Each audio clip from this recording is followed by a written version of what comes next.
may dapat gawin ang pensioners sa end of the month para po mapatuloy po ang inyo pong pensyon na hindi po siya maaputol o matanggal po sa inyo. Heto po ang dapat nyo gawin, pakinggan.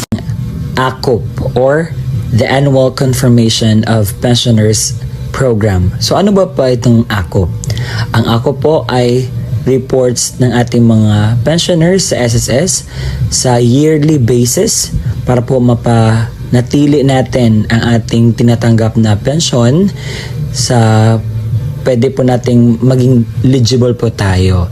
So ito po ay according sa Republic Act number 11199 or the Social Security Act of 2018. So ang mga taong ito ang dapat pong magpahakop. A. Mga retirement pensioners residing in the Philippines na may edad 8 years old and above. So nagsisimula po ito noong March 2024. Pangalawa, yung mga retirement pensioners na nag-reside na sa abroad. Pangatlo, total disability pensioners. Pang-apat, death or survivor pensioners. And panghuli, dependent children under guardianship. Take note, ang retirement pensioners na residing in the Philippines na 8 years old and above may required the ACO program under the certain circumstances na determined upon the notification of SSS. Kahit hindi ka 8 years old and above, as long as may notification si SSS sa'yo na kinakailangan mong magpa-ACOP, is kinakailangan po natin niyang gagawin. Paano po ba ang pensyonado sa SSS mag-comply sa ACOP? Marami pong paraan kung paano po mag-apply sa ACOP.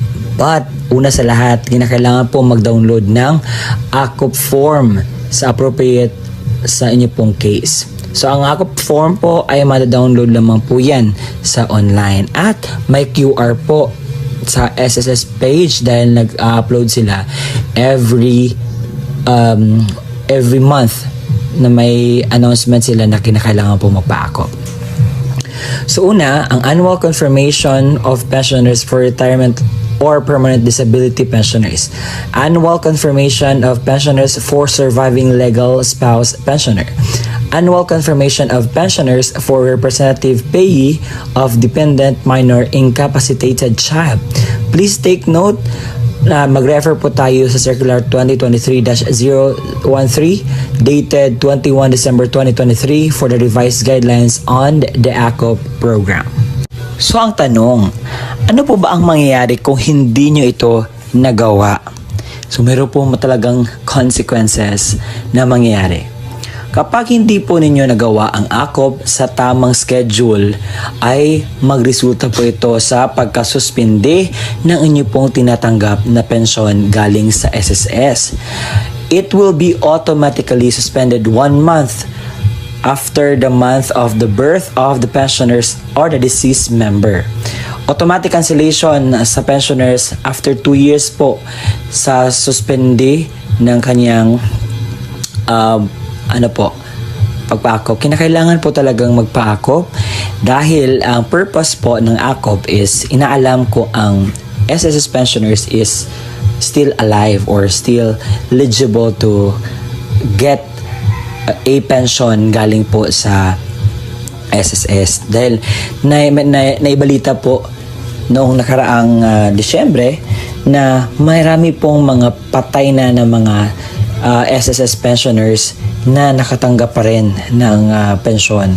Kaya naman, ina-update po ang data ng SSS at kinakailangan po nating magpa-ACOP. Yun lamang po mga qualified na magpa-ACOP, okay? Yung mga ninonotify ni SSS at yung mga 8 years old and above. Kung ang pensioner ay nasuspindi na ang kanyang pensyon, paano nga ba po ba dapat gawin para po maibalik ang kanyang pensyon? So, ang dapat pong gawin para maibalik po ang inyong pensyon is kinakailangan pong mag-comply. Resumption of pension shall be within 2 months kapag makomply mo na ang inyong pong pensyon. What I mean, ang inyong pong ACOP. Kinakailangan ang recalled pension. Yung mga hindi mo natanggap na pension ay kinakailangan po yung maibigay kapag tapos ka na pong mag-comply lahat para sa inyong pong ACOP. If any and all accrued pension shall be credited to the pensioner's account. Ibibigay naman po yun dahil ang pension na iyon ay hindi sa SSS, kung hindi sa inyo po iyon mga minamahal kong SSS pensioners.